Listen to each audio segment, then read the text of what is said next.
यशवंतराव मोहिते कृष्णा सहकारी साखर कारखान्याच्या पंचवार्षिक निवडणुकीत जयवंतराव भोसले सहकार पॅनेलने विजयाची हॅट्रिक करत दणदणीत यश संपादन केले।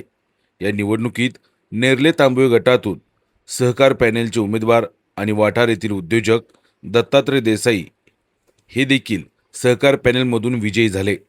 दत्तात्रय देसाई यांच्या विजयानंतर वाठार परिसरात कार्यकर्त्यांनी एकच जल्लोष केला। गुलालाची उधळण, फटाक्याची आतषबाजी आणि घोषणाबाजी करत कार्यकर्त्यांनी विजयाचा आनंद साजरा केला। विजयानंतर दत्तात्रय देसाई यांनी आपल्या कार्यकर्त्यांसमवेत दत्त चौक येथे येऊन श्रीमंत छत्रपती शिवाजी महाराज यांच्या पुतळ्याला अभिवादन केले। विजयानंतर बोलताना दत्तात्रय देसाई यांनी हा विजय सभासदांचा आणि सहकार पॅनेलवरील विश्वासाचा असल्याचे सांगितले। तसेच सहकार पॅनेलचे प्रमुख आणि विद्यमान चेअरमन डॉक्टर सुरेश भोसले यांच्या उत्कृष्ट व पारदर्शक कारभाराला सभासदांनी दिलेली ही पोचपावती असल्याचं त्यांनी नमूद केलं। यावेळी त्यांनी कारखान्याचे सभासद, कार्यकर्ते, मित्रपरिवार आणि सर्व मतदारांचे मनपूर्वक आभार मानले। भविष्यात देखील कारखान्याच्या प्रगतीसाठी आणि सभासदांच्या हितासाठी कटिबद्ध राहणार असल्याची ग्वाही दत्तात्रय देसाई यांनी दिली।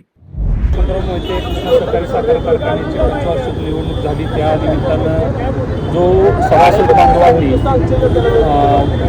जयवंतराव भोसले सहकार पॅनेलच्या वरती जो विश्वास संपादन करून कारखान्याच्या उत्कृष्ट कारभारावरती आदरणीय सुरेश बाबांना जी पोचपावती मतदानाच्या रूपामध्ये दिलेली आहे ती खरंच कारखान्याच्या इतिहासामध्ये इतक्या उच्चांकी प्रचंड बहुमताने लोकांनी भरभरून मतदान केलेलं आहे। मी प्रथमतः त्या माझ्या सभासद बंधू भगिनींचं, शेतकरीचं, हितचिंतकांचं मी खूप खूप आभार मानतो।